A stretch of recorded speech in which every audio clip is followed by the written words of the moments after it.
First and foremost, I want to apologise to Daniel. When you starting, bro, life goes on. Wait, I had life things to do too, mate. So I apologise. G'day all and welcome back to Freo Faithful. We have we've defeated the Western Bulldogs and booked our spot in the finals. How fucking good! It's all I can say. That was pretty bloody fun, wasn't it? So the first quarter was a little bit worrying. But we knew if we could get on top of the contest or even just equal the contest, like we won the contest in the end. But the fact is, all we need to do is equal it because Rory Lobb is shocking. Bustling is a very young player, and James O'Donnell's still learning his craft. They're a very inexperienced backline with a real average footballer and Rory Lobb leading the way. So yeah, we got on top and we made the most. We were so dangerous 1-on-1. And the back line held down the fort. I mean, Brennan Cox and Alex Pearce, you guys are just the messiahs. I'm not sure what else to say. But we ended up overcoming them in a shootout. 17-10, 112 Fremantle to the Bulldogs, 14-13, 97. Let's get into the fan cams. We've got a pretty busy waiting room. The first bloke in was Zach. So he's coming on. Hello, mate. Hello, buddy. How are you? Oh, couldn't be better, to be honest, mate. How are you? Yeah, not too bad, mate. Not too bad. Didn't wake up hungover for once. That was the first good start to the day, and the second good part, the better part, was that footy game, mate. Gee whiz, now, if you saw that coming, I reckon you're lying. I don't think anybody could have sat there and said, oh, yeah, this is what will happen. The Dockers will win. Not only win, but win a shootout and be that dominant for that long. It was just absurd. Jesus Christ, yeah, but outstanding. Yeah, well, that first quarter was a bit worrying, wasn't it? What were your feelings like at quarter time? Did you think we'd sort of turn the tide? I mean, obviously, no one was picking a 7-goal-to-none second quarter, but did you think we could maybe wrestle the game back? The first quarter was how I thought the game was going to go. If I'm honest, that's how I sort of expected. We struggled to transition the ball. They'd pepper us. We'd defend well, but give in eventually. But I was worried, but I wasn't surprised. The second quarter, that was that. I think I said a few weeks ago it was the best quarter I've seen the Dockers play. I can't remember what game it was, but that is the best quarter I've seen the Dockers play in the last 10 years. Probably since the prelim final we won, to be honest. That's a massive statement, and recency bias is ridiculous. But yeah, it was the greatest quarter of football, not from the Dockers, but maybe any team ever. Yeah, right. That's definitely an overstatement. The Bulldogs game early this year, that second quarter we had was 7-goals-to-1. I reckon that was the last quarter we played that was to that caliber. For some reason, I think second quarters against the Western Bulldogs this year, we've scored 14 goals. They've scored 1. We have just absolutely dominated them this year in that period of the game. Who led the way? Who do you feel was crucial into getting us back over the line? Alex Pearce. Yeah, him and Brennan Cox for me were equal. I thought Cox's first quarter sort of kept us in it, and then Moose just led the way from there. Yeah, Alex Pearce, that was his best game of the season, without a doubt. Cox, I'd probably say the same. As a duo, that's the best game I can remember them playing together for some time. But I thought, it was there's not many. When we win, there's usually a few players you can go, oh, yeah, he was subpar, might be on the active selection. But I thought it was an even team performance, even from my man, Banfield, etc. It was an even better performance. But I thought Wagner was a bit behind the pace, but that's okay. I'm not going to knock him for it. But I just think the whole... He's out for the season, I reckon. Is he? Was it shoulder, wasn't it? Shoulder, yeah. It doesn't look good. He's in a sling. Yeah. But just the whole team effort, mate, was sublime. I thought after the first quarter, we might be able to hang in there, but it was reminding me of last week's game, to be honest, mate. We're being dominated, should have been down by more, needed to change the game. This was pretty similar, I think, to last week, but instead of last week, we just kept the same thing happening. We actually flipped the game and dominated. So, unbelievable maturity. I don't know, mate. Bring on the finals, and I think we'll be playing the Gold Coast, and I'm not going to say anything about that, but see you in the semi-final league. Well, I think if my memory serves me correctly, I think if Brisbane win, we play the Gold Coast most likely. If Hawthorn win, we'll likely play Brisbane. We don't really want to be playing Brisbane. Can't lie, it'd be pretty terrifying. No, but it'll be at home though, right? Yeah, it will be. We've got a home final no matter what. I would say home game against Brisbane, your backers in, but I'm not sure you can say that. But regardless, the fact we're in the finals is a big achievement, mate. This time last year, we collapsed and crumbled and lost the unthinkable. Well, not fumbled the unthinkable. Did the opposite this year, and once again, Murphy Reid, he doesn't win a rising star. There's no words I can describe to the crimes I'll commit. But yeah, ridiculously good play. I thought Frederick, bang. Switter was a lot better than last week. A miss. Yeah, Hello. okay. Didn't see that coming. He has a bad game. We yarn on about him for 10 minutes saying drop him. I mean, I've been a big supporter of Jai Amos this year for the most part. And then in the pod during the week, I was a little bit pessimistic and I said, hey, if he leaves the team, then maybe, I wouldn't be as sad. But he shut all the haters up and he's gone and kicked 3, 4. I don't know how many he kicked, but having an unbelievable game. I mean, to be fair, he was playing on against, what's his name, Bailey Williams. But that doesn't matter because actually, hopefully, you'd hope it gives him some confidence. And if we play Brisbane again or the Gold Coast, either way, hopefully he's got a bit of confidence under his belt, Jai. But yeah, as I said before, whole team, the midfield, I thought Brayshaw and Strong weren't that great, to be honest, in most patches of the game. But Hayden Young, what a luxury to have back into the team. Erasmus, I thought was solid. Yeah. O'Meara did his bit. As I said, you can't really fault anyone. I thought Chapman, some of this commentator, I've seen it. That's probably Chapman's best game this season as well. Heath Chapman was unbelievable. And he's always very solid defensively. We never knock him on that.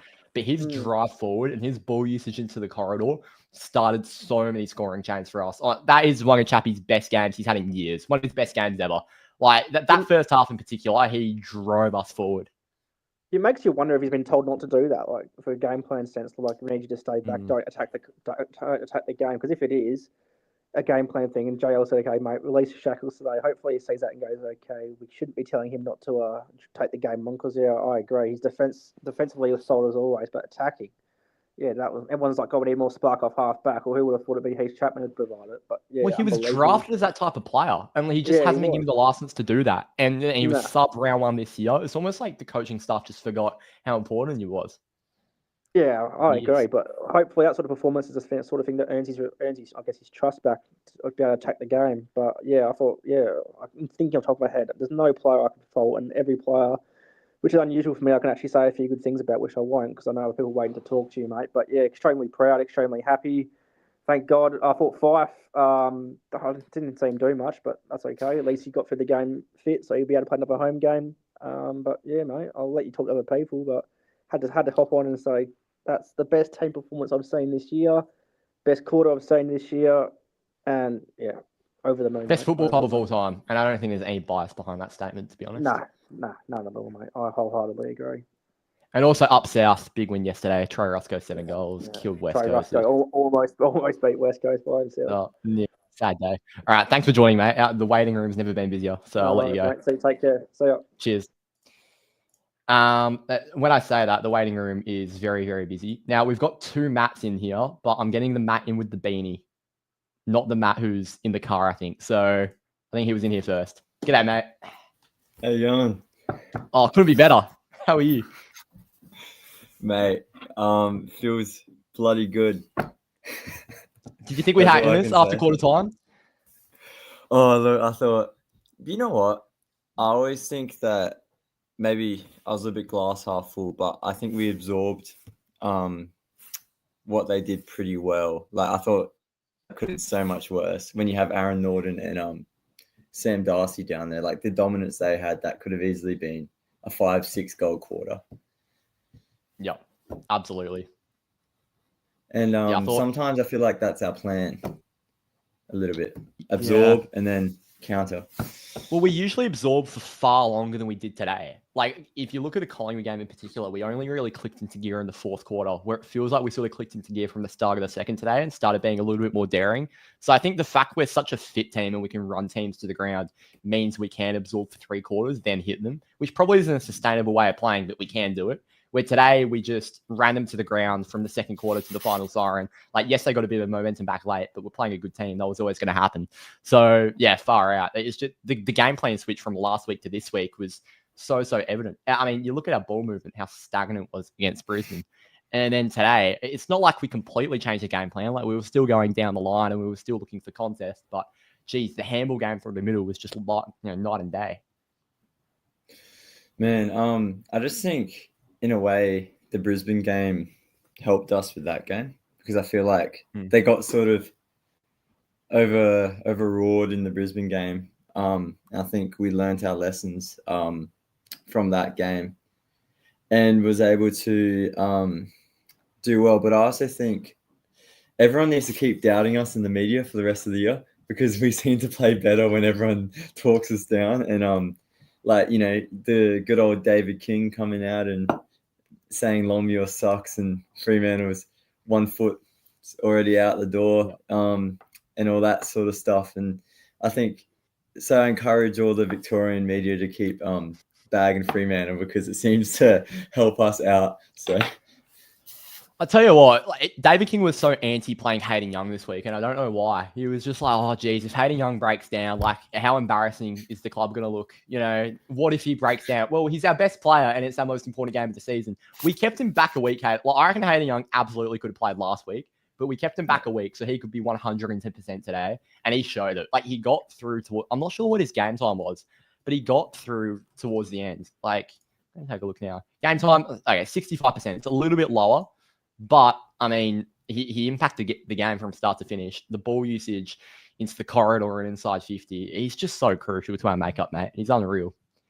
Oh, man. I love him. I just think it's not because everyone always puts emphasis on disposal numbers, but it's more like what he does with it. Because you just see him grab it and he just is somehow able to get through the traffic and out into space. And I feel like that's something we've been missing is that bigger body to just be able to just move through the contest and get other players open. Like as good as Brayshaw and Sarong are, Brayshaw is more of your two-way runner, and then Sarong's your in and under, but we haven't had that like bull in the squad for a lot of the year. So it's good to have him back. Absolutely. He just complements those guys so well, doesn't he? Like, again, it wasn't Brayshaw's biggest game today, but when Sarong wins the clearance in and under, he's either going to spank it forward onto the chest of one of our key forwards, or he's going to get the handball out to Hayden Young, who's just got just this luscious outside run. So, yeah, I think the sort of compatibility of our midfield is, I mean, it's perfect when Hayden Young's in there. And the makeup is very, very hard to beat for any opposition. We should probably get talking about the key areas of the game because they basically won it for us. We were losing the midfield battle for quite a bit, and our back stood up. Man, Alex Pearce and Brendan Cox, I think Aaron Norton and Sam Darcy, especially Aaron Norton's probably been the hottest forward in the league, bar maybe Jeremy Cameron. I remember I saw his stats and it was like 5 goals, like 3 goals, 5 goals, whatever, coming into this game. And they just put the clamps on. I think that's what won us the game really, because that, but also the ability to slingshot, which everyone said that Freo was going to struggle with because of last week. But like, I've never seen our hands like that second quarter. That was just lightning. It was just as soon as someone got their hands free, bang, bang, bang. And then I also think some players were a bit more ballsy in actually taking the shot instead of like there was one play where they handballed around a bit too much. But other than that, I feel like Voss, Reed, Amos all took the chances instead of looking for someone else. And I think that was sort of the difference too, is that having that confidence to be like, I'm the man. I can, you know, I'm good enough to go and kick it instead of trying to find someone else. So if we can take that into finals, then who knows how far we can go. I reckon that's a great point because we played a good team last week as well. And we were just like, I think Freddie, Shea, Switter, even Josh Tracy at times, I think they were all victims of just looking timid and scared. And they had stage fright last week.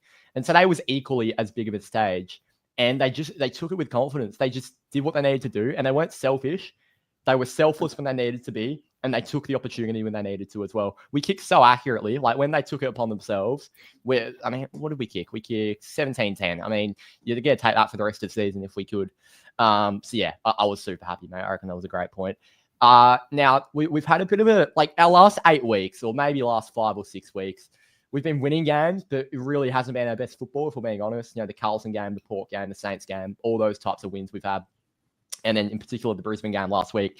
That performance, you could probably argue, was our best of the year. Have we just done this thing where we've qualified for finals and hit form at the perfect time? Have we done it?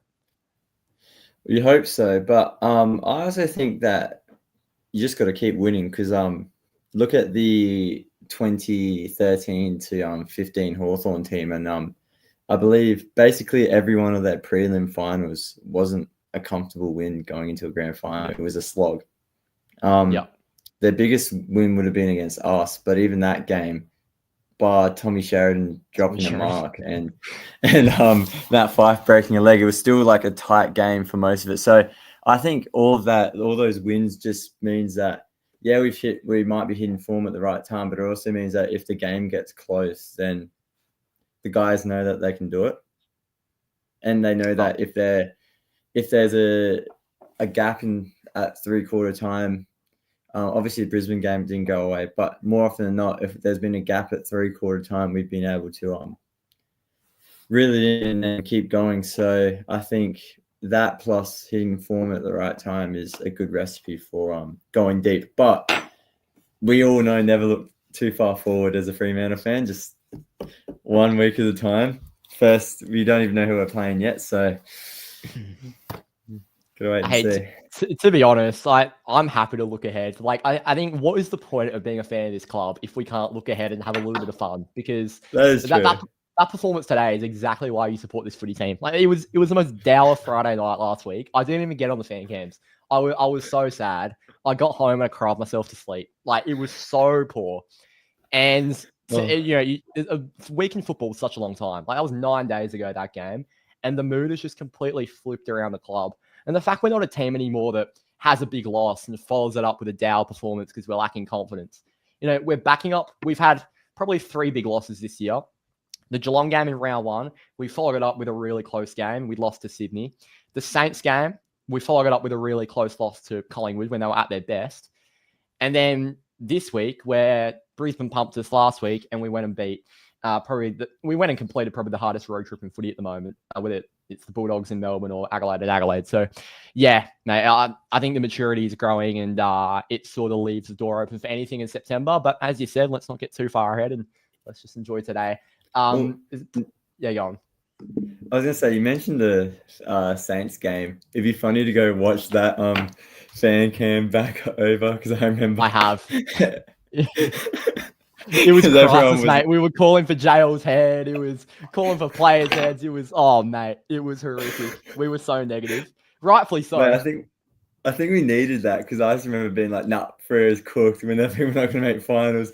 We're done. The season's a write-off. And now look, here we are now. It feels like whenever we start a season well, we crumble towards the end. And whenever we start a season poorly, we just go on a run like we've gone on. And we make it. So, hey, maybe that's a strategy. If we start next season 0-8, it's all part of the plan. Don't worry. It's all part of the plan. Thanks for joining, mate. The waiting room's absolutely chockers. I'll let you go now. Yeah, anything else before I do? Surprised. I've been waiting to say it, and I know I said not to get too far ahead, but the F word might have to come out. Flag, man, or could be on. Oh no. That's our first final lost. There you go. It's over. It's come out now. I've been waiting all year. Mate, to be honest, if it was a time to bring it out, today's probably the time. So I'll let you have it. Thanks, mate. Have a good one. No, you too. Bye. See ya. Oh, far out. I reckon we might get a few F-bombs tonight, to be honest. I saw a comment earlier. Congrats, fellas, with the flag. Port fan. Thanks, mate. Appreciate it. Great win for your mob on Friday night. It helped us out, and it was just great to see Boki and Ken get a good send-off. There was a comment about Banfield that I was going to... A very Banfield game from Bailey. I'm not sure if that's supposed to be negative, but I reckon Banners, he had a shaky first quarter, but apart from that, he was so solid defensively. He made some really good decisions by hand and by foot. So, yeah, loved it. Jai's best game of the year easily. Well, how many did he kick? 3 or 4? He's had a few like that this year, but they don't come very consistently. And when you get them, you've got to celebrate them. Great work, Jai Amos. Chapman stood up. Raz, yeah, huge. All right, we'll get the other Matt in now, who I think's in his car. He's in somewhere dark, but he's coming in. G'day, mate. What's happening, mate? Oh, not too much, mate. Just enjoying that. Thank you. Got that. $3.50. I tell you what, not bad at all. No, not bad at all. We were pretty. Oh, I like it. Have I lost you? Hold up. We've just lost this connection. Let me get him back in. I think I've got you again. Yeah, I got you. Yeah. No, I'm saying $3.50. Whew. Not bad at all. Not bad at all. Not bad at all. What a They great are, win. yeah. Yeah. I mean, that was just electric, wasn't it, mate? I mean, you look at I've already discussed it with 3 other people, but you look at us at quarter time and we're a bit timid. Like, we're bringing the pressure, but we're a bit timid in the midfield. We're not hitting, Bontempelli and Richards with enough force, and they're getting on top of us. And then just that 3-quarter sort of flip of the game we had, mate. It was unreal. Yeah. Massive props to Cox and Pearce. Like, we don't win that game without them. By far, best on ground. But I wasn't too worried at quarter time. I thought we were holding up really, really well. And if you watch Fremantle enough, we always go down, like, especially when it's a point, we go along down to the edge of the square to Jackson and forward. And whenever we win that contest, Reed's at the front or Switter's at the front or whatever, and we get that one through, we're fucking away. In the second quarter, it happened so many times in the handballs, and you're just out. In the first quarter, we did it once and we scored. So, yeah, I mean, I thought the narrative around us was good, where JL put it on the Dogs a bit. Like, everyone was saying, Fremantle's under the pump, but like, so were they, you know what I mean? So it was a good mindset. Yep. I thought, so at quarter time, I wasn't too worried. We held up very well, but you got to be happy with that. You got to be happy with that. I reckon that. Yeah, I'm happy you mentioned Pearce and Cox. I reckon they'll get mentioned a few times tonight, but they obviously... Yeah, they led the back line, but like Luke Ryan, Carl Warner, Bailey Banfield. I want to give a shout out to like Sean Darcy and Luke Jackson. One of their biggest sort of threats is when Tim English just bombs forward and becomes a third tall and takes these grabs. I don't reckon he did it once. Sean Darcy and Luke Jackson locked him down. It was unreal. I tell you what, our recruiting's so good, Jackson. We don't win today if we don't have Bolton as well in the first. You know what I mean? Like, he's been terrible for the last 7 weeks, but pops up like he's that player that just gets himself right for these games, I tell you what, if Jackson could just clunk a few more,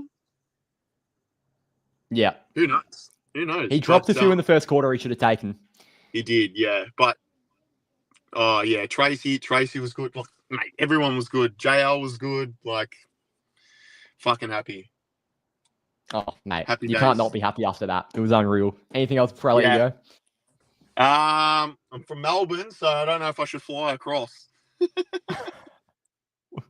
Yeah, I think you might have to, mate. Yeah, I mean, the atmosphere in the first week is just going to... Mate, even if we play Gold Coast, it's going to be sold out, and there's going to be 60,000 Fremantle fans. It's just going to be beautiful. Oh, quickly before I go, does anyone know what's happened to Switter? He's okay. He walked into the rooms like no strapping, no ice. I was a bit worried as well. It's in the injury report here. So Wagner's probably going to be out for the season. That shoulder didn't look good. It says Switkowski ankle, but he'll have 2 weeks to get himself right. Yeah, that's fine. I think we got selection right. Obviously O'Driscoll played really well. I thought the fact that we had Raz on the wing, O'Meara on the wing, like we had no pace in the team, but we did. So I think Driz will be a good in for Wags. Fife as the sub, just gonna have to stay, Yeah. Yeah, well, Fifey struggled to impact in 1 quarter today. I don't really see how he's going to do it across 4. Nah, he did, but if you watch the last quarter again, just like a fingernail here, a shepherd here, like just he's pointing, like we need body work. Exactly, the body right, work just the is leadership. huge. The leadership. Yeah. So, very good. Thanks for joining, Matt. Much appreciated. You too. Cheers. Cooper in for Wags. Could see it happening. Yeah, I think it'll be O'Driscoll or Simpson or Walker. I doubt it'll be Walker. I think Simpson could really be a pot. If Peel don't play finals, do they? That's annoying. How did Simo go at Peel today? Let me take a look. Waffle League. So yeah, Peel obviously aren't in finals. They beat Swan Districts by 50 yesterday. O'Driscoll had 25 and 3. I think he'll probably get recalled. Cooper Simpson had 13 touches. I didn't watch the game, so I'm only reading off a stat sheet here. Jeremy Sharp had 16 at a goal. He's putting together some nice form. I think Matt Johnson's going to struggle to get back in when Neil Erasmus is playing as he is. So, yeah. I think Nathan O'Driscoll will probably come back in based off that game, but Cooper Simpson's a very interesting talking point. Yeah. Sack the coach. Danfield did improve. Yep, he was very good. All right, Patrick, you're in, mate. Yes. Yo. Lids Going off. on, bro? The lid is so off. What did you say? Because that was just, I felt like I was dreaming. Yeah, it's pretty stressful that last quarter, I can't lie. Gary Lyon was going off his chops. He was fucking all over Sam Darcy. They were just like, I got a bit nervous. It had shades of a team that could choke, but I just saw what we did against them earlier this year. 7 goals in the second quarter, almost identical fashion. I don't know how our key forwards played earlier this year. I don't even know if Voss was in the team, but holy shit. Every time Voss kicked a goal, the momentum that we were gathering was just ridiculous. Like, the fend-off goal was where I know they kicked a few after, but I probably thought we'd had it from there. Like, it was so good. It was weird because, like, one of our biggest weaknesses is whenever they kick a goal or whenever the opposition kicks a goal or gets a little bit of momentum going, we tend to just get, like, I don't know, destroyed at clearance just time after time. But for some reason, every time they kicked a goal, we won the clearance back and we responded. And we kept it at that 19 to 25 point mark for so long in the fourth quarter, which just removed any doubt from the game, really. So, yes, we were nervous at the end, but, geez, we held up well. Yeah, it was impressive, to be honest. Watching us dominate centre clearance, I haven't seen us do it in a few weeks. We got smashed against Carlton, middle part of the game against Port, we got smashed. Last week we got smashed. It was really good to see us just dominate out the middle with Youngie back in the team, Raz putting together another great game. Like, it was an enjoyable watch, but just really stressful because I was I was never in doubt, but I was in doubt like the whole time. So. Absolutely. Never in doubt, but it's in doubt is probably the motto for every Fremantle game we've ever seen, especially when we're, on the verge of crumbling. So I'm happy we didn't do that this time.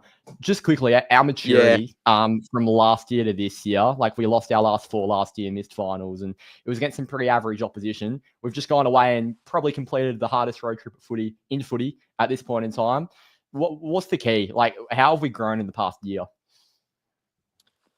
I reckon it's probably the young leaders standing up, not relying on older players. Like, I was watching in that last, sort of quarter, there was a throw in their forward half, and it was just, the camera was just on Sarong and he was directing traffic.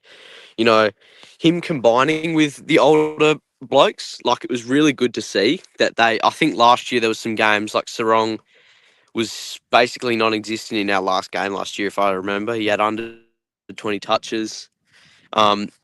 And yeah, it's probably just being able to, the best way I can put it is last year when we dropped the lead, it was basically game over. Like, we weren't able to come back from a lead at all. Whereas this year, we're down by 16 points at the break, I think, first break. And like, the belief was just there, and they always talk about it. They always have belief in each other, but it's being put into practice now. So that's probably how I saw it.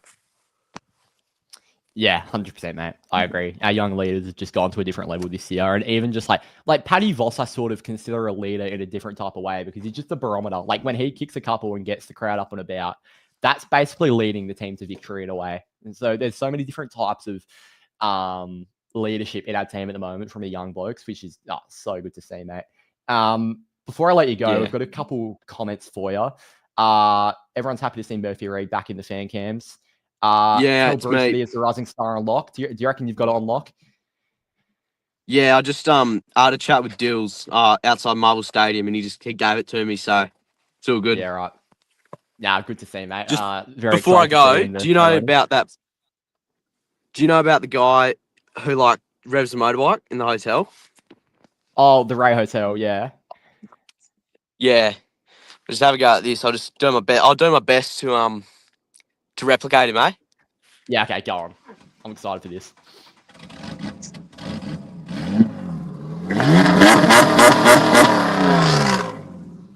Are we in Alice Springs? See you, mate. Where are you? You're in the middle of nowhere. Yeah, I'm on my farm. All right. Just Have fun, mate. Yeah, just peak, just absolute peak right now. So, cheers, mate. How good's life? Cheers. Have a good one. Oh, far out. Fan cams sometimes just go to a different level, don't they? Blasphemous. I'd love to bring you in here, but oh, there you go. I thought your camera was off. It was just pointing at the roof. Are you ready? Chuck a thumbs up when I can get you in. Hello, mate. You fucking beauty. That's all I can say. How good was that? Yeah, that's all I can say. But in all jest, I'm struggling to actually give some pinpointed commentary here. Other than I agree with everybody. Amos is actually taking a step ahead at this point. I think it's very, very easy for us to give him flack for what he is, but he's shown what he's proven with this game. The other one that you probably saw me trolling through the whole way through the cam is I am still a very, very avid believer that Erasmus is, and I pivoted earlier this year about this. Erasmus is better than Johnson. I'm and I know that's probably going to piss a lot of people off here, but I think in terms of an inside mid, we're looking for big bodies, but I think he's just proven now psychologically he has got more potential and the better player, to be quite frank. Otherwise, Fife didn't have much of an impact. Let's also not get too ahead of ourselves, even though it's very hard not to. I always we're ahead of ourselves, mate. There's no going back. I was losing my shit going around the block with my dog. Dad trying to having people pull me off to the side. It's composure is I think what is going to take us to this next level, because I think as you know, we've been starved from finals for so long. Let's not screw it up from a lack of composure. Anyway, that's exactly just my right. thoughts. Again, I don't want to look too far ahead to week one, but our last elimination final, we didn't exactly start in the greatest of ways. We were down 37-1 at quarter time, and I don't reckon we can afford to have a slow start in the first final. If you we've gotten stage fright multiple times over the past few years. You even look at last week. So we're not going to be playing any finals at Marvel. So we've just got to take each situation in our stride, and I hope our maturity is going to sort of take us to that next level. I agree. It's the composure that's going to take us there, and we've just got to show it for however many games are left in this season. Let's talk about the key positions. I've spoken about it with a few people already, but I think Brennan Cox and Alex Pearce deserve the most praise they've ever had in their career. Because yes, Alex Pearce kicked the winner a few weeks ago, but today's performance was even more important. Yeah, I think so too. And we're talking about the key positions, the back, the front, and the front. The other point I think might be a little bit controversial one is the fact that I don't know in terms of you look at us historically in terms of our wings, and we've never really had a structurally consistent wing who is that is our go-to man, except for when Ed Langdon was many moons ago. Yeah, and it felt like I don't know. I felt like tonight's generally when you've got a good solid wings, you actually don't see it. I know this sounds kind of strange, but especially a game against the Bulldogs where they're so attacking and so inside mid and so centre front. They seem to the wings held themselves, and then with Young coming into the middle, let's not beat around the bush here. Is when the moment you have a player like Young and he's on my back actually. I'll go to the bathroom just to show you my number one. He's my favourite. I'm sorry, Fife. Now you're retired. He's number one. Let's see if we get. There we go. Yeah, he is. He's the number one. It's like we're a completely different team with him in the middle, along with a solidly consistent wing and consistent wingers. And I felt like last week we were breaking down on the skinny sides, and I think we made the right decision to drop Drizzy, to be quite frank, and without being too pessimistic, I think next year that's something we have to address as well. We're still not great on the wings, and we're kind of like just throwing the best possible player on the inside. On the outside, rather than having a true wingers, so to say. Anyway, I'm going on a bit of a rant, but this is just me being a massive naysayer because we got into the finals. Thank fuck. I agree with you. Like, I think next year there are so many ways we can address that through a trade. So you look at some of the links we've had. Judd McVie can play halfback and he can play wing. Trent Rivers is a pretty far-fetched one. We'd have to give up quite a bit for him. But if you play him on halfback, you can move other guys from our back line onto the wing. And another guy that's been heavily linked, he'll probably go to West Coast, but Brandon Starcevich. If he moves into the back line, you've got Heath Chapman, who we saw his drive and speed today. I reckon Chappie could become a premier winger if you get a guy like Starcevich or Rivers or McVie to move into the back line in that spot. So I think we are going to trade for someone of that mold. I think Judd McVie is very likely to come to Freo, and I think he's going to not fix, but I think he's going to help a lot of our problems in terms of that sort of area. Yeah, and maybe it's still early days because I think we've drinking the Kool-Aid of having a first round pick like Murphy Reed or our favorite Bruce. It's just impacted so heavily.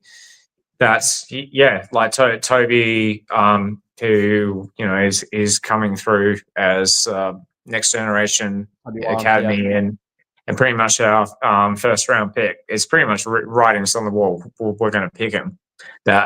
I think after watching him playing South Fremantle, that is a halfback wing, that's kind of going to alleviate a lot of those problems, I think. So, but at the same time, I'm not sure he's going to be at that level where he's going to be, you can throw him in a round one. So, he won't be. I watched him in the under-18 championships. He's dominating at Colts. He had 41-4 the other day. But the under-18 championships where he's playing against future AFL players, he looked a little bit off the pace. I think he's obviously going to get picked by us. He's going to be in the 30s, I reckon, and we'll get him as an NGA. And I think he actually will debut next year. But I agree, picking him from round one would be a bit of a tall task. Another guy that could really fix those problems, Jacob Farrow. Probably the best WA prospect at the moment, who's playing league for West Perth. He's just that silky left footer, such a similar mold to Hayden Young. Probably moves better than Youngie in terms of his actual speed. So he's another guy that could really fix that problem. I'll have to go back and look to be quite frank. I'm not as footy nerd as you, clearly, because I watched. I've never gone as into the draft as I have this year. I know about 3 WA players, and that's it. All right. I'm all watching the contests on the game by game basis, and maybe the first round, but then after that I'm a bit pass. Fair enough. Yeah, fair enough. Yeah. But what was I going to ask you? Forwards, we should probably talk about them because Jai Amos has copped a little bit of flack throughout the year, and rightfully so. He had an 8-week patch a few weeks ago where he was just competing so well, and he wasn't getting the reward on the scoreboard, but he was, creating space for JT and Voss and Jackson, and they were getting to work, and Jai was playing a good team role. Last couple of weeks, he went a little bit quiet or a little bit invisible, and our forward structure was nowhere to be seen. Where today, he just took it upon himself to kick a bag and have a great day at the office. What did you make of his game? Obviously he's, I feel like, we always bag Amos, but I also think he lacks a lot of confidence, and there's still a lot of little bits and bobs where we can say today, he's kicked three goals or whatever. I can't remember the exact number, but I think it's pretty easy to target and look at the stats and just, okay, be footy nerds. Sorry to go back to that term, and just bagged his position in the team. But like, you look structurally, at Optus Stadium, what he's doing is he's bloody amazing. So I think a lot of it is around, like, we had a day with the Bulldogs, who, let's face it, I don't want to be blunt, but their defense is pretty shit compared to the rest of the opposition. That when you give him a running, leading, key forward like himself, that opportunity, you're going to see what's going to prevail. So it's kind of like we've got to thank the Bulldogs to some extent for him maybe playing him a little bit of form going into the finals to some extent. Yeah. But I'm not trying to like target particular players in terms of our key forwards. I was coming into this game, honestly, a lot more concerned about, we know that the Dogs, they are just a full blown out attacking team. And we saw that in the past 10, especially like in the last 6 minutes when they knew the game was on the line, they just like threw every single dice that they could and went snake eyes as much as they could on the poker table. Sorry, not the poker table, the baccarat table. And yeah, exactly. And just like we're in those positions where a guy like Jai Amos is going to be, looking a lot better than he is, essentially against a full-fledged attacking side. But at the same time, let's look at it as optimism going into the finals, that he's going to find some form, but also not get too fixated on him, and also look at all the small forwards and what they were doing, like Frederick and Schwitter, etc., etc. I thought they were that they played a lot better. I've got my gripes around Freddie, as you know. I still think he's got to really improve upon his pressures to be like that next AFL level player. But when you're working around the contest, you're getting free flow around the ball, and you're able to get that. Yeah, it's we're a much better team. Anyway, I'm kind of rambling now. Oh, mate, you can ramble about Freo all you want when we've made finals. Thanks for jumping on yet again, mate. You've been a great contributor to the fan camps throughout the year, and hopefully we're talking to you after a win in the first week of finals. But thanks for joining again, mate. Yeah, no worries, man. Cheers. Cheers for coming on again, mate. I just want to get a quick. Well, I'm not all about the subscribers and the numbers, but this community is now up to 977 subscribers, 23 away. Can we potentially hit the 4 digits by the first final? That would be ridiculous. All right, Tanu, I'm gonna get you in, mate. Are you ready? G'day. Hey, Eric. Oh, I'm very, very good, mate. I assume you're good too. Amazing. I was going in with like low hopes. In the first quarter, I was kind of going, oh, they might have us here.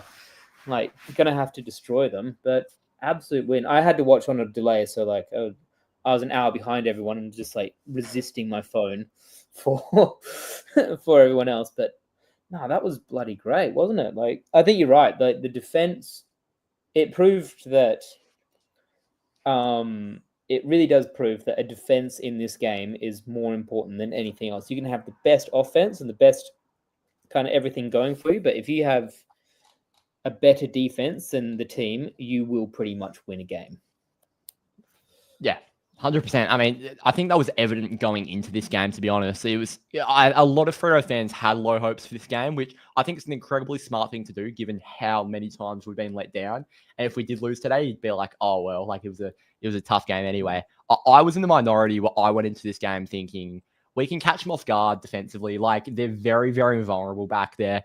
And I think if we can just even the contest at a minimum, we ended up winning it. But if we can even the contest at a minimum, I think we'll be able to get over the line. And the fact we did that and even more and actually lived up to the expectations feels so, so good, mate. And I'm just so happy that we haven't gotten too flat after that Brisbane loss, or the players haven't gotten too flat, and they've just come out with full intensity and committed to the process fully. They were looking great. They were on. I think like Voss even afterwards said he didn't feel like they had a loss. It was just They kind of put the Brisbane game behind us. It didn't affect them, and they were onto it. I also think the 9-day break was really helpful. We went into Brisbane on a 6-day break, which is probably a bit rough. After I think we had a 6-day break before that as well. But I think the 9-day break, bit of time, get your stuff together and go in there and roll it. I think my favourite thing of the whole time was Roy Lobb having an absolute disaster. That was so bad. Oh, he was awful. He was so bad. I think he had like one intercept for the whole game. Their main intercept defender had one, and then you have Alex Pearce on the other side that just, like you said before, Alex Pearce and Brendan Cox absolutely nailed it. The amount of spoils that Brendan Cox had through Sam Darcy's hands. I mean, was Sam Darcy goalless? Yes, he was. Did not kick one. That's amazing. That's top defense right there. If you keep, I think Champion Data had him like, he doesn't have the amount of games for the year, but if he did have the amount of games, he'd be like the number 1 rated player in the comp, but maybe after this game he won't be, kind of thing, because it was just, it was so done. I mean, for Brendan Cox being 194 and defeating, the 7-foot giant, what an absolute jam. Oh, it was unreal. I mean, obviously, I can't speak. Obviously, the main concern going into the game was how we were going to defend, because we knew we could catch them off guard defensively. We know how bad their defense is. But the main concern, Sam Darcy, Aaron Norton, best 1-2 punch in the league at the moment. They were in form before this game where anybody in their sights were just getting steamrolled. Sam Darcy in recent games, so he went 0 today. Before that, 3-2, 5-6, 1-2, 4-3, 5-3, and then massive injury. Injury interrupt the game, then 2-5, 2-4-1. The last time he was held goalless in a full game was last year. First game all year he's been held goalless in a full game. Alex Pearce, honestly, Brownlow votes don't go to defenders, but 3 votes. Give it to him. Yeah. And I think it's taken Alex Pearce, he had that time off. I think it's taken him a few weeks to kind of get back into form completely. I mean, not to say that he was doing bad. I just don't think he was doing as good as I've seen him do, kind of thing. And this was the game that I feel like he clicked into it. And the captain needs to do that. It kind of, brought everyone up. And yeah, I would agree with you, actually. Probably best on ground for me was Alex Pearce. Oh, he was so good, mate. And, Brendan Cox has copped the best opposition key forward most weeks this year. I mean, Aaron Norton is certainly not an easy task. He did very well on Norton. I think he kicked 1 or 2, but they were pretty lucky goals he got. But Cox, he did a very, very good job. And the fact Alex Pearce, it's a pretty rare matchup for Pearce where he's had to go up against the main anchor of the opposition's forward line. And he did so well, sort of a role he used to play back in the day. So yeah, great game from Moose. Let's flip to the other side of the ground, because our forward line, I mean, 112 points away from home at Marvel. We're a team that really struggles to score. And that was a game where we scored as freely as we have all year. Yep. Boys had the kicking boots on today, especially Amos. He had a couple of misses, but he had a great one. Part of me wonders, I've seen Amos do snaps around the body a few times, and I swear he's so accurate when he does a snap. And part of me goes, why doesn't he just snap more often? I know he's a big fan of the drop kick, but I feel like he's got the skills to just be a snap legend. Could be. I mean, the thing is, we rip into players when they don't go with the drop pump and the snap. So I'm finding it hard to go against a bloke who's just going with his routine. Like he said, he had his kicking boots on today. There was one moment during the game where he had an open left foot snap about 20 meters out, and he's decided to go to Freddie, who's in a 3-on-1. It was a baffling decision. So Jai sometimes just is a bit timid in front of goal, and he really should have taken that snap. He could have had 4 today. But for the most part, one struggle he's had is, Voss is real physical and Tracy's real physical, and Amos sometimes struggles to initiate body contact with the opposition key back. He did it so well today. He was pushing Bustlinger, Lobb, O'Donnell under the ball and just getting on the right side of him. I thought it was a super intelligent game from Amos. And maybe it shows a little bit that Amos is pretty damn good, but when he comes up against a defense that's really good, he gets kind of pushed out of the way a bit. I mean, it's handy that the Dogs' defense is just so dog shit, really, as a back six. So it shows that if he can get some space or get like kind of on top of the defender, he can have a good game. But it scares me for something like, because if we come up against Brisbane again next week or Hawthorn, It'll be Brisbane or Gold Coast, likely. Really, Brisbane or Gold Coast? Oh, because Gold Coast has Yeah. the percentage to push Hawks into 8. Yeah, like if everything goes, I mean, Hawthorn are winning right now, but if everything goes to plan, we will be playing Gold Coast first week. Yeah, fingers crossed it's kind of not Brisbane. I'm hoping Brisbane gets the win on this one. Yeah, 100%. I'm really hoping they kick into gear. 12 minutes in, they haven't kicked a goal. Yeah, that's a bit I scary. just want to highlight what you were just saying, because the Bulldogs' defense is that dog shit. So the Bulldogs' back 6 today, or their defense as a whole: Bramble, O'Donnell, Dale, Bustlinger, Lobb, Johannison, Cleary, right? Let's look at West Lobb's Coast your number last one. night. Yeah, Lobb's your anchor. West That's Coast sad. last night: Rhett Bazzo, Sandy Brock, Brady Hoff, Luca Grego, Ruben Jimby, Liam Baker, Tom Cole. I would absolutely rather that West Coast back 6. Absolutely, every day of the week. It is better than the Western Bulldogs. Were battling for the top 8. Yeah, Ruben Jimby's the anchor, who's better than Lobb. The Bulldogs are battling for the top 8. The West Coast Eagles have won one game this year, and I would still take that West Coast defense. The Bulldogs are the worst defense in the league. I cannot believe they've gone in this far with it. Yeah. Although there was a little bit, if we did lose today, I would have loved for the Bulldogs to go on and win it. I was saying to Druzy last week, because if the Bulldogs had no defense and they managed just to win against us and win all 4 and get a premiership with just offense, all the coaches, all the game, everything would just be completely out the door, and it would rewrite the entirety of history and the entirety of how everything's been built up. And you'd have these kind of crazy shooting games that would start to pop up. So there was a little bit of great outlook. I never really thought of that. because once you do the map, once you do something different and the map works, like Clarko did it or Hardwick did it, once you try something and it works, everyone copies you. Yeah, you would get the shootouts like we had in the 2000s and the 90s. Absolutely. Yeah, exactly.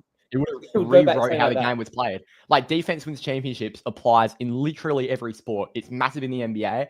It's massive in the AFL. And it would just be rewritten. If you just, if the formula was, okay, you can just go full offense, you can have Rory Lobb as your fullback and you can win a flag. It would have been rewritten. Yeah. And let's face it, the Bulldogs aren't going to make finals, but they've won 15 games or 14 games and they've come bloody close. So, yeah, what a year from the Bulldogs playing a system that, that's the thing. That's the weakness. And that's why I don't think it will work, because they've been one top 8 team this year. No, you got to have it proves that you struggle with a high offensive game against any defense. So they've won against teams that have either been off, like the Giants, or where the defense is just not there. Absolutely, and you come up against, you come up against the Dockers that they pride themselves on defense, and they should, on paper, their midfield is better than ours, and their forward line is better than ours. So on paper, that should just work for them. But because the defense is strong, it'll stop their potency a little bit, and then it gives us a chance. I mean, the Dockers don't usually score 112. That's not really our game thing. It's more, we really go for kind of 80 and win on 80. That's been most of our games that have been winners. 112 is impressive. The way at Marvel against the Bulldogs, it's just incredible, mate. It's just incredible. Yeah, they shouldn't We've still be got a few letting up people waiting. Sorry. Yeah. Oh, no, you're right. No, it's been a really good chat. I was really happy you brought up that sort of offense point. Like, defense wins championships has been the focus of this sport for 100 years, and it would have been rewritten if the Bulldogs went on a run this year. And whether they get Silvani next year or another quality fullback, they can still play in that manner with just the security of a good fullback, and it can still be rewritten. So, yeah, absolutely, mate. Really, really good points. Anything else before I let you go? Because we've still got a few waiting. Yeah, one little bit of a chat before we go. I do think our midfield did really well, and having Young come in was, even though I don't think he was the most potent that he's ever been, I think he kind of puts a bit of a scare in the other team. He gives them something else for them to think about. And I think that kind of played into our hand today. Even though he wasn't, the best Young that we've ever seen, and it's probably going to take him, maybe if we win a final, probably the second final, until he kind of gets that form back. But I do think it like changed up the midfield and allowed for that kind of a bit more space and kind of a bit more. We were able to get it out. Even if it wasn't him, it was just them concentrating on him at the very least. Yeah, and that's the first game I think ever we've had Shea Bolton and Hayden Young click into gear at their elite's best in the same game. Because either one of them hasn't been, or mostly Hayden Young hasn't been playing. And if Hayden Young has been playing, Shea Bolton's been kicked to the forward line. So, it was so good to see them both firing today, mate. And yeah, you're right. Hayden Young provides a massive sort of decoy, and he damages doing that very, very well. Thanks for joining, mate. You've been a great contributor all year, and hope to see you after the first week of finals. One last comment as well. Can we put Freddie on the wing? I like Freddie in that half forward role still. And I think we lose something. I think we lose that speed we get out of the back if we do put him on the wing. But I see where you're coming from. I'd be more prone to putting like a Chapman on the wing and bringing in a Walker or a Simpson. All right. Cool. That was my final thought. Thanks for joining, mate. Have a good one. Yeah. Now, Jordan, I'll get you in a sec, but the people have been asking for average. They're accusing me of hating him. So here you are.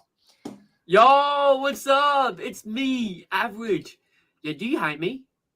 Yeah, I do, mate. Yeah. That's fine. That's fine. I mean, there is a level of being passionate and being very passionate of I don't hate you, mate. Don't worry. I don't hate you. Yeah. Piss off. That's okay. That's okay. Whoever you are, you're faithful, and I'm a faithful as well. What a game! What a game! I didn't, I was expecting like low because Marvel Stadium. I remember last time Freo Dockers faced Marvel Stadium, St Kilda, made me cry. But what the hell happened? What the hell happened to that? I mean, Amos, well done. That goal, what behind, like at the side there, I didn't know that he would kick that. Okay, and Fossey being as aggressive as he would, because like Prancy Pony, I love him. I love him. Brayshaw and Shea Bolton, boom. That's what I expect for him. That's what I expect from him.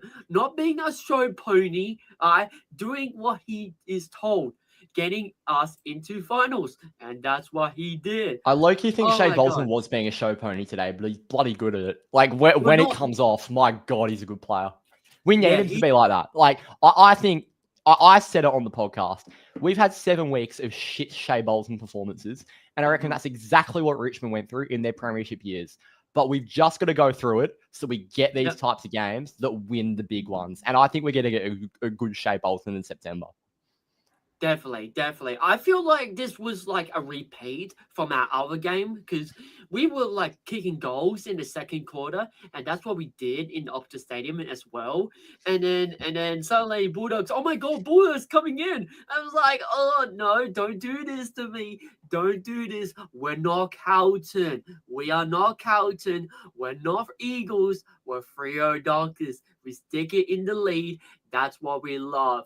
And the only thing that's like kind of disappointing is that we are 6th place, okay? Because if we're 6th place, if we win the elimination final, we have to like first either Geelong or Collingwood, like those people are not good. I don't want to first any of them because I just want to like breeze through into the finals, but obviously that's not gonna happen. Honestly, what a good win. Chapman did pretty good. Cox, I love Cox. Okay, don't get me wrong. Brendan Cox is like one of the good defenders at that game. I mean, I thought, he kept, spoiling like every single ball that he has been given. Just like wherever he's in a contest, bang, he's out of there. Which is pretty good. Jordan Clark, well done to him. Okay, I know his podcast is doing good, just like he's doing good in the All-Australian. That's what, I mean, not All-Australian, but in this game. But the main focus is Neil Rasmi. Please sign him. Sign the mother flipper. If you don't do that, Freo Dockers, you're gonna be ashamed to yourself. And Well, then it's not Freo's fault, mate. He's got a contract ready to be signed. It's up to him. just force him, okay? Because he's gonna be like, "Oh, guys, I'm gonna go to Victoria. Bye bye." Like, come on! I don't want just like Matthew Johnson to be in the midfielder. I want Neil Razzie because Razzie is looking good. Is looking good. Yeah, I love Razzie.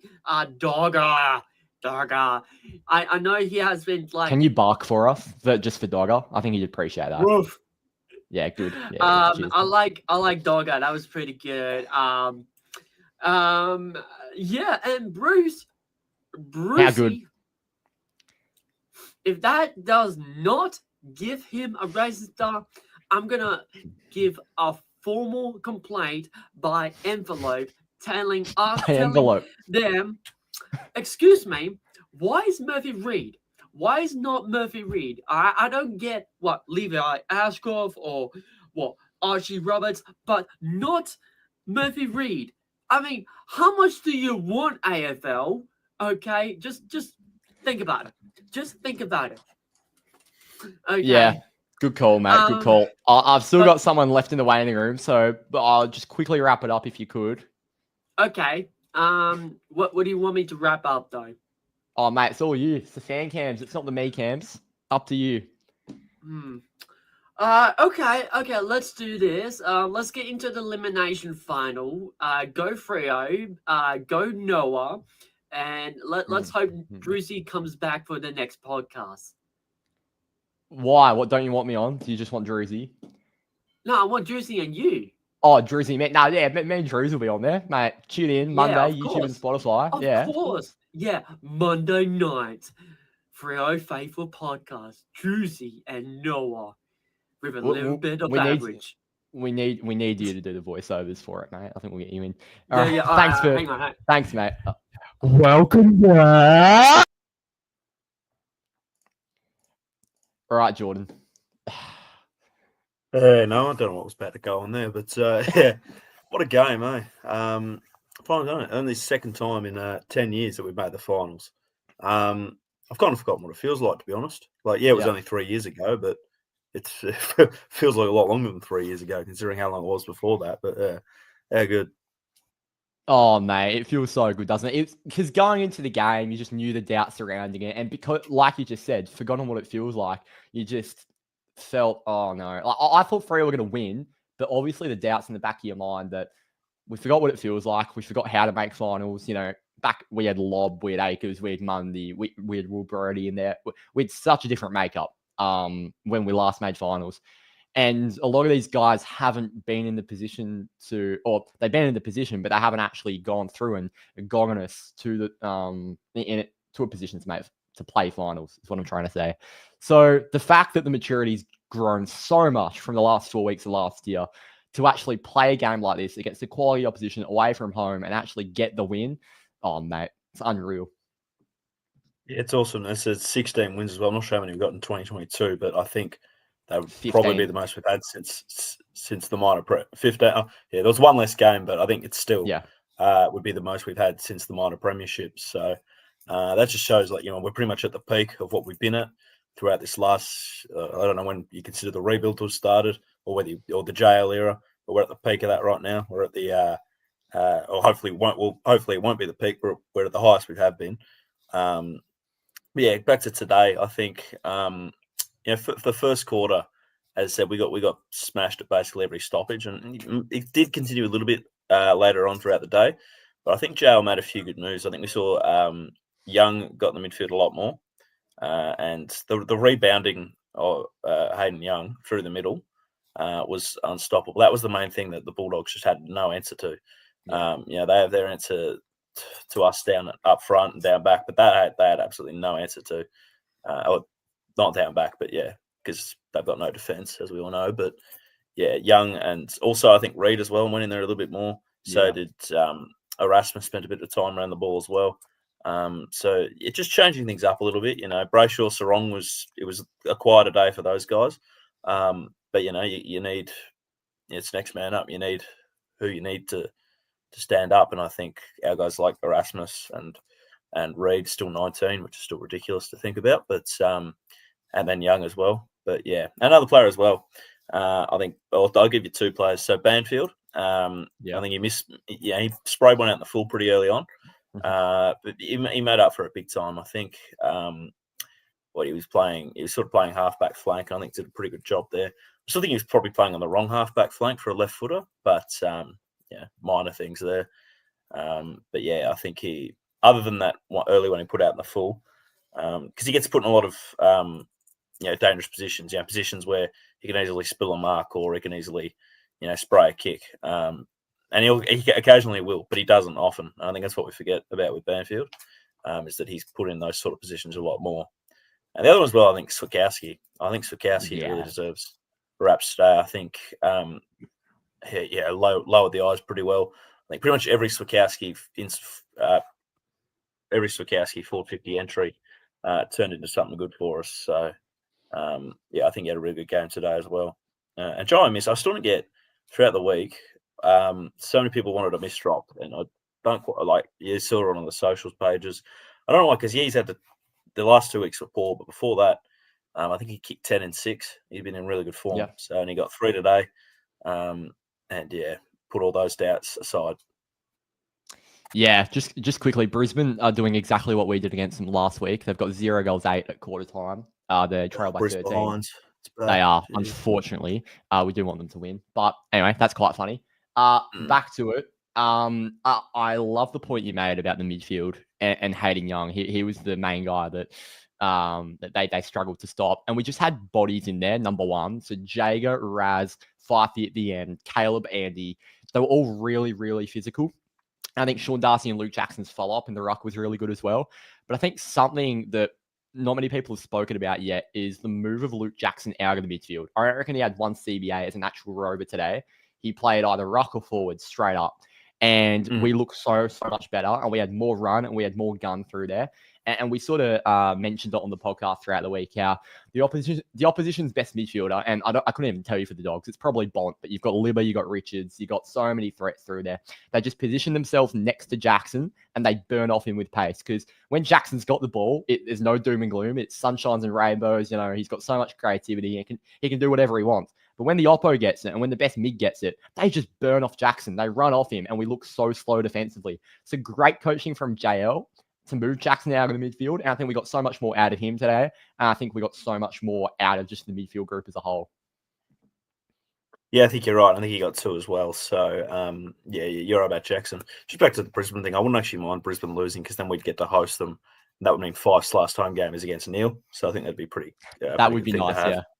That'd be very nice. Very nice end to the career. But you say about Jackson as well. What was it, sir? I don't want to play Lockie Neal, that being said. No, that's right. But I think, we've had our loss to them, so we'll beat them this time. Exactly, I think you're absolutely you're right about Jackson, and right about a few others as well. As I said, with Reed moving more in the midfield, and I hope that it might not happen next season or even the season after. I think Reed will eventually be in the midfield with a lot of other players as well.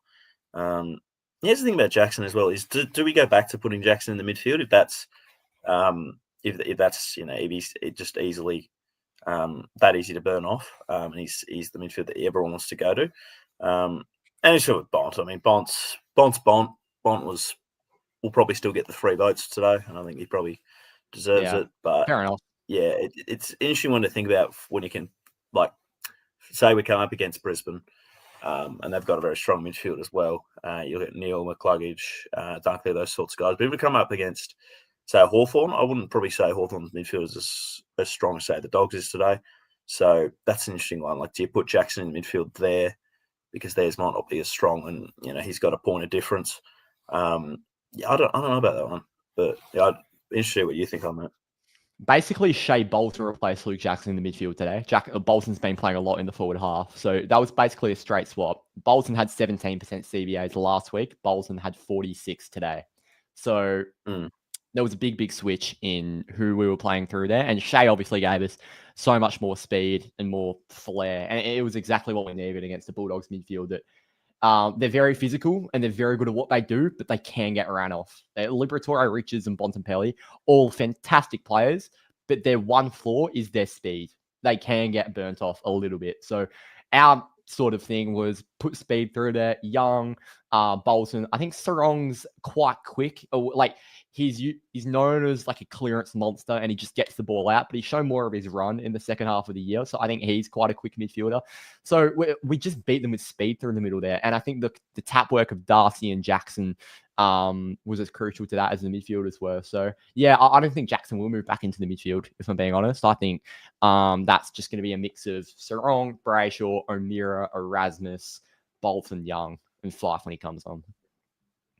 Yeah, well, that's about Bolton as well. I always said I think Bolton's best position is in the midfield because I think most of the bad decisions that he makes are when the goals are in front of him. Yeah, sometimes he does. In fact, I'd say most of the time he does way too much when he's in front of goal, and occasionally hogs it. And yeah, we probably did buy him to hog the spotlight a little bit, but probably hasn't worked as well as we hoped it has. So I think, but in front of the midfield, as said, with the 450 entries, occasionally he'll ping one from 50 out and he'll kick that one as well. I think he's pretty good at lowering the eyes too. So I think Bolton in the midfield is probably going to happen more often, and Reid eventually as well, as I said. But that's a long-term project. He'll be in the forward line for quite a while. But yeah, I think Jackson will start. Will he start 4? I don't know, because you consider that we've got 4 down there now. But I think it's still Tracy's still our player that probably can come back. And I think in the fourth quarter, we were defending a lot, but Tracy was the one that probably moved back a bit more. Not back to defence, but more back to sort of be the last.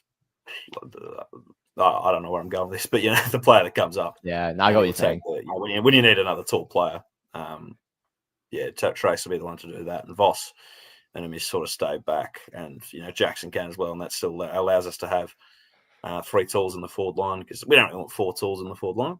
Well, I think you nearly could, if I'm being honest. Like, I'm not saying play 4 tools full time, but if we get stuck with Tracy Amos, Jackson Voss, all in the forward line at the same time, you look at the versatility of those guys. Luke Jackson can play tall, or he can play small as well as he can play tall. Paddy Voss and Jai Amos are both very good at ground level, and the pressure of Josh Tracy is nearly Switkowski level at times. So I think we're a very, very versatile, tall makeup, and I agree that yes, we can't play all 4 as a consistent structure like Hawthorn are doing, but it's certainly something we can play around with, and I think they can all play in the same team and in the same forward line if we need them to. Yeah, you're right. I think the way Voss plays as well, we saw it so many times today. Voss just can't be tackled because he'll just shrug everyone off. Have you ever seen the bloke be tackled? Honestly, I've never seen him get tackled. No, I don't know. I mean, if you want to tackle Voss, you'd almost have to. You just have to tackle him in the legs, which you can't do because you're not tackling him around the chest, that's for sure. But yeah, he's unstoppable. He kicked 3 today again. And we've got to remember, Voss, he's only a second year player as well. Maybe 4 years on the list.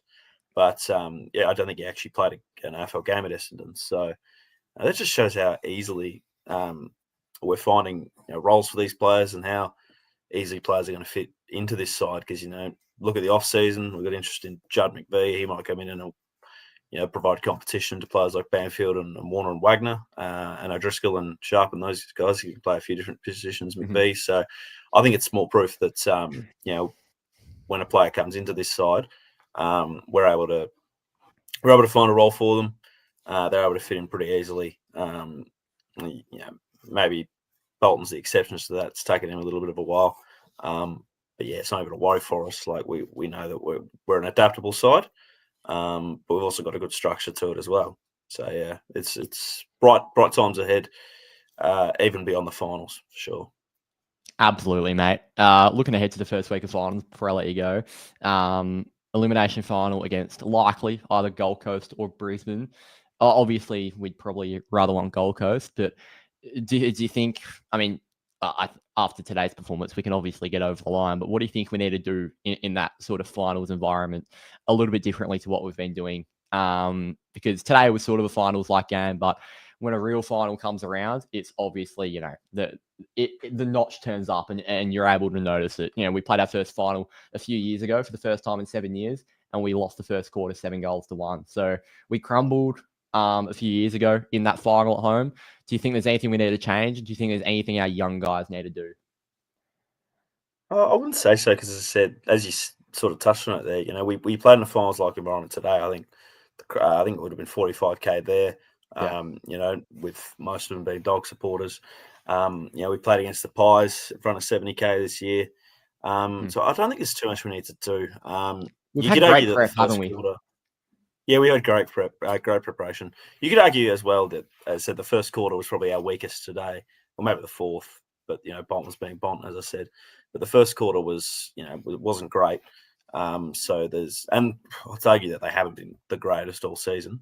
So that's probably more of a off-season thing than it is for the next 2 weeks. But I don't think there's much we need to do. I think they've just got to attack the ball from the first bounce, and if we get and throughout to the final siren, and if we come up against a team like Gold Coast, got to remember they've never played a final, so they'll have been a less experienced position than we are. Absolutely. I think Gold Coast will be a great matchup, and Brisbane are starting to come back a little bit here, which is good. And Starcevic has just turned it over, so he can go to West Coast. Thanks for joining yet again, mate. I've said it to a few years tonight, but you've been great contributors on the fan cams all year. You've joined most weeks, I think, so it's been a real joy getting to know your takes on our great club for most of this year, and hope to see you in the first week of finals. Yeah, looking forward to it, and looking forward to next 2 weeks and the rest of the series. Even if, as I said, even if we don't go, I don't expect us to win the flag this year, but even if we don't go far into it, I think we know now 16 wins, it's the best we've had in a while, and the next few seasons, there's so much to look forward to. Absolutely, mate. A lot of promise ahead with this footy club. Have a good one. Enjoy the night and enjoy the next 2 weeks ahead of our huge elimination final. Awesome, you too. We don't lose to Gold Coast in the home final where they have 0 supporters. Well, Jordan, who we were just speaking to, he was at the Gold Coast game earlier this year, and talking to finals-like environments, geez, that looked on. 5k at people first. That looks like a scary environment to go into, and we ended up getting it done. Problem with playing Gold Coast is if we lose, we'll go down in history forever as mate. As long as Gold Coast or the Giants don't win the flag, I couldn't care less. To be honest, mate, I support United, and we just lost to Spurs in a European final. Like, nothing will ever top that. So, yeah, I don't really care about history. I do, if they win the flag. Young is better in the midfield than Jackson, clean and defensive. Oh, yeah. Well, I think we all knew that, but I think we overrated Jackson as a rower a little bit throughout some stages in the season.